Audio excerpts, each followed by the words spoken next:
So why is it that people sin? Well, the answer actually comes to us from the Bible.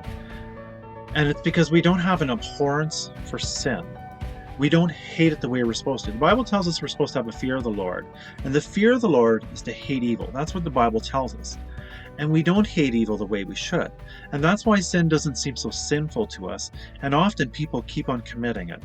And it's a matter of learning and understanding these things. And that's how we can overcome sin. But we often marvel at the Israelites and think about what happened with them. We see that they left Egypt. God just did all these miracles. He opened up the Red Sea. They crossed on the Red Sea, and they're on their way to Mount Sinai, and they get there 2 months later, and all of a sudden, God speaks to them. So they even have God speaking to them. He gives them the 10 Commandments. And then Moses goes up to have them written on the tablets of stone. And they go down and worship a molten calf. And we marvel at that. But I'm going to say something here. I believe that the Israelites would marvel at us. While they had some of those sins, yes, we often weigh and consider and say, well, one sin's more sinful than another sin, right? But is stealing any different than murdering? Both of them are not going to get you into heaven. Is committing adultery any different than using the Lord's name in vain? No, they're all not going to get you into heaven. So while they worshipped an idol, using it in place to worship God, because they're knowing that God was leading them, and they're using this idol in place of God because they couldn't see God, how different is that than us? I heard somebody say one time, and they asked a question, and they asked, did the Israelites have to bring a lamb every time they sinned? And the answer is yes, they did. And she says, well, I sin every day.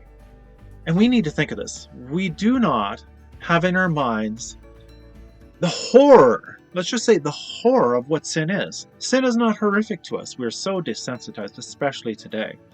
We're accepting of most sins. But let me tell you this.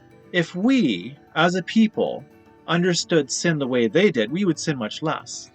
It would be better for us to have to sacrifice lambs today, or if we just even had the knowledge or the understanding of how much that actually costs them.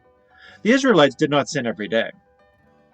If you think about it, in the time of Israel, right, let's say in Jesus' time, just before Jesus' time, they say there were in between 2 and 3 million people. And out of those 2 or 3 million people, let's say that out of every 8 people, 2 of them were adults, because you have many people that were not married, and there's many people that were widowed, and then there's children and families, and as they grow up, however it works. But 2 out of 8, let's say, were adults. So that would be roughly around 500,000 people out of that 200 million. I'm going with the lower end of it. So out of that 500,000 people, if they sinned every day, that would be 182,500,000 sheep needed yearly, with no other offerings that needed to be sacrificed.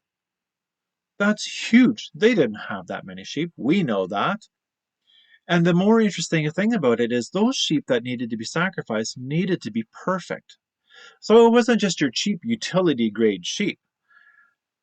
So I did a little search today to have an accurate number, and it was roughly in between $75 and $200 for a sheep that would have been offered for these offerings, because it needed to be perfect. So I'm taking the little bit of the higher end of it. So if each sheep cost $150, which is still cheaper than the most expensive sheep, remember that. If they cost $150 at 182,500,000 people, that would work out to $27,375,000,000 that would cost Israel each year. You have to remember, they could not raise all these sheep themselves, so they had to buy them. So I'm saying if each person had to buy a sheep, obviously there are people that had sheep and they didn't need to buy them. But I'm just giving round figures. So let's just look at it on an individual level.